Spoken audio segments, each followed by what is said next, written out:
Alright boys, welcome back to another video. Swaggy here. Today we're going to be reacting to the Indianapolis Colts' 38-30 victory in Week 16 over the Tennessee Titans. Overall, I don't understand how we only won by 8 points, just given the fact that we averaged 6.7 yards per carry, had 4 touchdowns on the ground. Richardson also had a touchdown through the air, did have an interception. It just blows my mind. I mean, Mason Rudolph throws 3 picks, and again, we win by 8. The Colts took their foot off of the gas, which is a concern to me. Outscored 15-0 in the fourth, but we won the game, and I'm trying to be happy. What makes me happy is the fact that we won, but also the Dolphins and the Bengals won. So if you guys did not know, how we're going to make the playoffs is the Broncos, they lose to the Bengals this Sunday, and then they lose to the Chiefs in Week 18. Now the Chiefs go to Pittsburgh on Wednesday.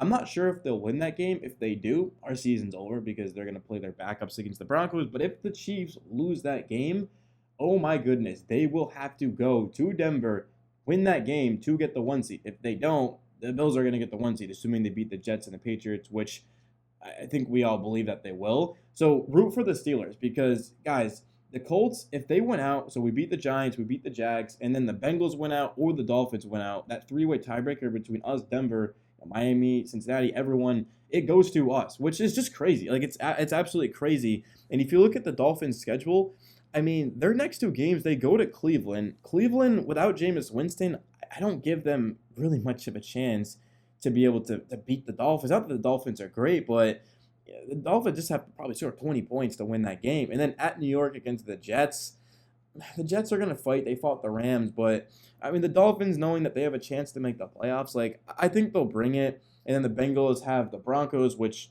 if they don't win that game, if the Bengals lose that game, the Colts are not going to playoffs. They're eliminated. And assuming the Chargers win one of their next 2, they go to Foxborough against the Patriots, and then they take on the Raiders. I think they'll win at least one of those 2. So I know it's asking for help, but the Colts, at least they're just taking care of business, man. They took care of business against the Titans. Now they've got to do the same against the Giants. But Richardson, I just love his attitude. We have to realize that he's not exactly where we'd like him to be as a passer. When we drafted him, and I know I'm saying we, obviously I'm not on the Colts, but just as a diehard fan since I was 5 years old, I say we when I talk about the Colts.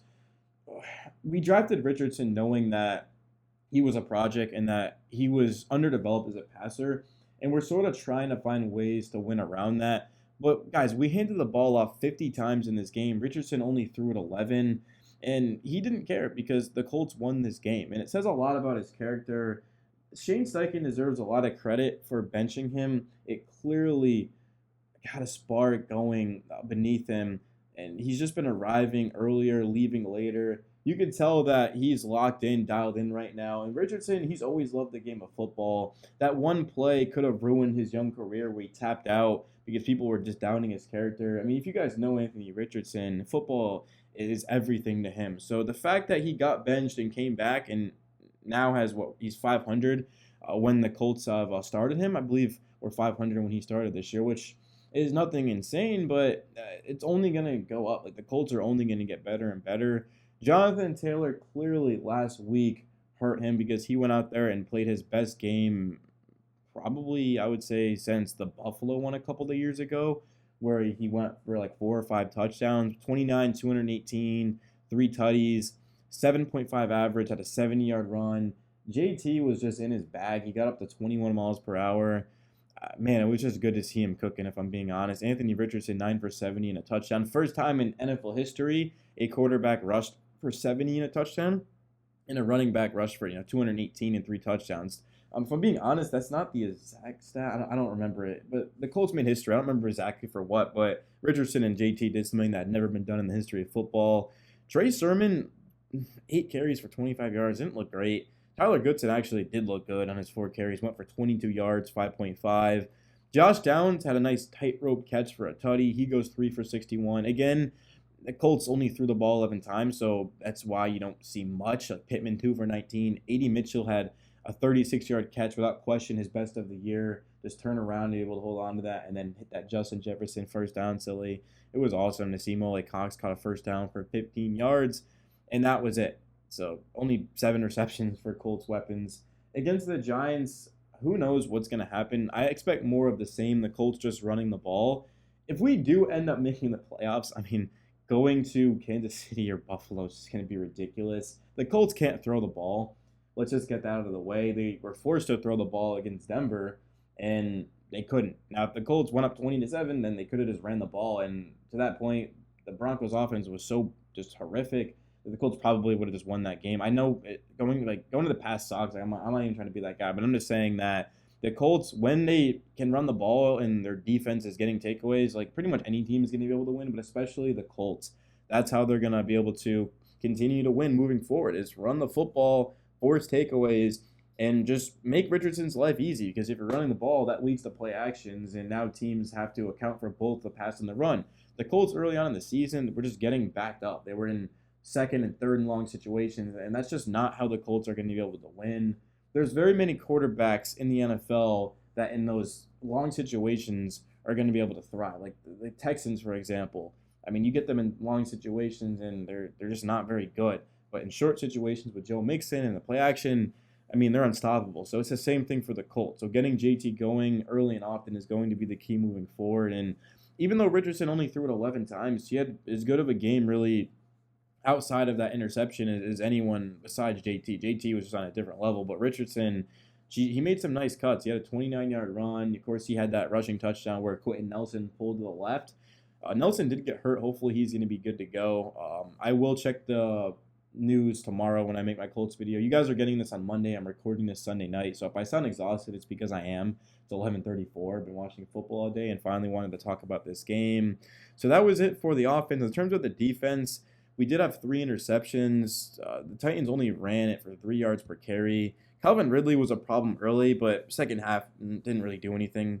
3 for 78, of course 38 of those came in that one catch for the touchdown in the first quarter or whatever. And yeah, that was pretty much it. I mean, the Titans nearly came back, and if they had gotten the ball, they would have had a chance to literally tie it. And that would have been an even worse loss than last week. If the Colts had blown this big of a lead, like the Colts were up, what was it? I'm trying to think. Was it 38? I think it was 38 to, was it 15?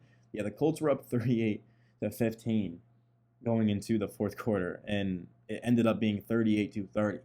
It would have been hard to top off last week against Denver, but the Colts nearly did it. But thankfully, they just found a way to win this game. The Bengals and the Dolphins won.